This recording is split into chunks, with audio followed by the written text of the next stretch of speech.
An American-born Cardinal elected as Pope. Mayor Adams' budget to invest in cleaner parks. Some high school seniors' xenophobic border patrol prank. Newark mayor riled up over an uninspected detention center. And New Jersey GOP governor hopefuls clash in a forum. From WNYC, this is NYC Now. I'm Janae Pierre. New Yorkers gathered at St. Patrick's Cathedral in Manhattan as a new pope was elected. Cardinal Robert Prevost has taken the name Pope Leo XIV. He's the first pope from the United States in the 2,000-year history of the Catholic Church. The 69-year-old Chicago native spent his career ministering in Peru and as the head of the Vatican's Office of Bishops. 133 cardinals gathered at the Sistine Chapel for several rounds of voting before making their announcement. Mayor Eric Adams is promoting his new budget proposal to restore cleaning crews to some of New York City's busiest green spaces. The mayor says the funding would also pay for park bathrooms to be open longer. Everyone knows when you got to go, and you don't want to be looking for a place to go. And so we're going to allow our restrooms to be open and allow people to enjoy the restrooms and families to enjoy the restrooms without frustration. Adams says bathrooms would be open 2 hours longer on average for 5 days out of the week. The Parks Department has faced repeated budget cuts during his administration. The mayor blamed the influx of new immigrants to the city for putting that money out of reach. The budget would also add additional sanitation crews to clean up neglected green spaces around the city.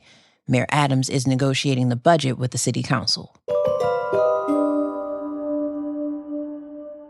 A prestigious all-boys school on the Upper West Side is wrestling with how to discipline seniors who staged an elaborate prank some teachers described as xenophobic.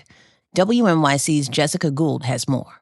Sources say the prank involved a cardboard Border Patrol checkpoint set up in the lobby. Participants told students to fill out fake naturalization papers. Caution tape was put on the desks of some teachers of color. President Trump's book, The Art of the Deal, was also left on display. Sources say some students were called un-American and some put in zip ties. Seniors who participated in the prank are banned from going on trips to a bowling alley and go-kart course with classmates. But teachers tell WNYC that's not nearly enough. Some teachers say universities accepting the seniors most involved should be alerted to the incident.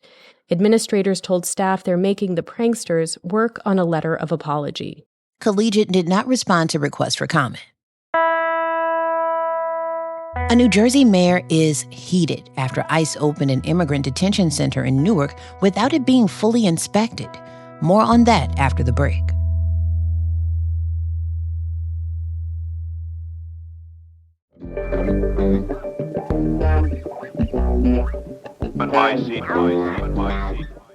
A new ICE detention center in Newark, New Jersey, has the mayor of the state's largest city riled up.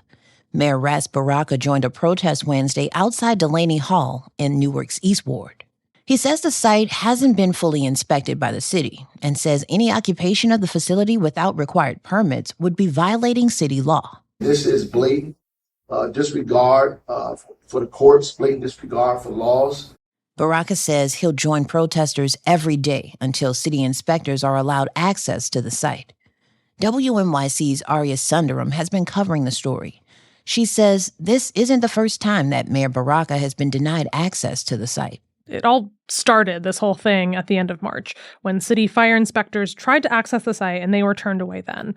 So the city took the Geo Group to court, and that's the private contractor that runs the facility. And they were eventually able to schedule the inspections, and there were about a dozen things wrong. It's unclear how serious they were.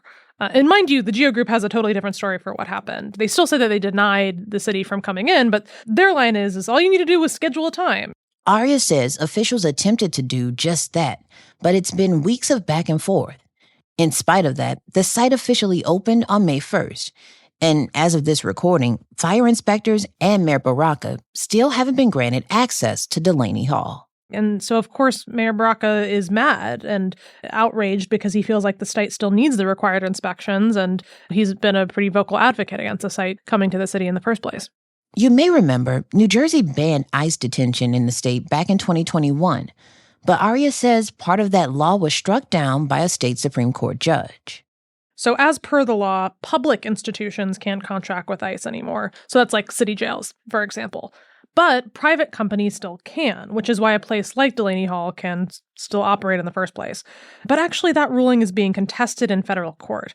So the New Jersey Attorney General appealed the ruling, and just last week, a panel of judges for the Third Circuit Court of Appeals in Philadelphia heard oral arguments in the case. Meanwhile, Aria says Mayor Baraka will have to continue his fight for Delaney Hall through the courts as well. It's still playing out. We'll see what will happen next. The city has requested a preliminary injunction, so like a judicial order to keep the facility from operating until the inspections are complete, but the judge hasn't made any decisions just quite yet. That's WNYC's Aria Sundaram. More in New Jersey. 3 Republican candidates vying to be the next governor of the Garden State made their case to voters at a forum Wednesday night hosted by WNYC and NJ Spotlight News.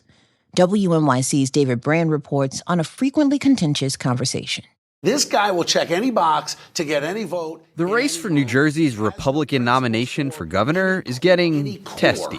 That's coming from somebody without character. I grew up playing. But the 3 candidates do agree on one thing. New Jersey needs to scrap rules requiring individual towns to build more affordable housing. Radio host Bill Spadia says the suburbs are no place for new homes. We're going to take those units out of the suburbs and shove them into the cities. Former State Assembly member Jack Ciattarelli says he'd appoint more conservatives to the state Supreme Court to undo a decades-old ruling that imposed the housing requirements. We're overdeveloping suburbs where there's no mass transit, no infrastructure, no jobs. State Senator John Bramnick says he supports mandates, but not on a town-by-town basis. Right now, the Democrats have passed a law that says each town has to have a certain number of affordable housing units, instead of doing it by region. The Garden State is still blue in terms of voter registration. Democrats outnumber Republicans by about 900,000 people.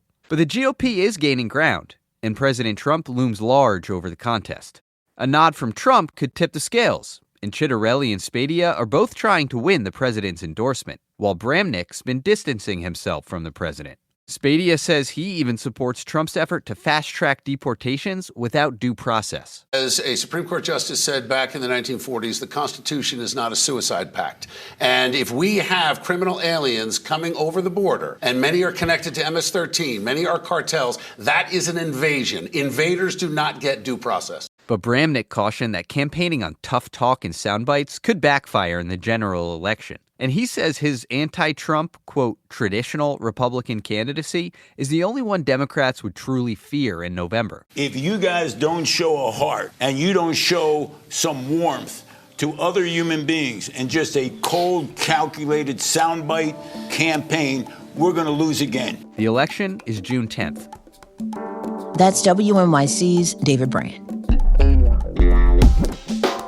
Thanks for listening to NYC Now from WNYC. I'm Janae Pierre. We'll be back tomorrow.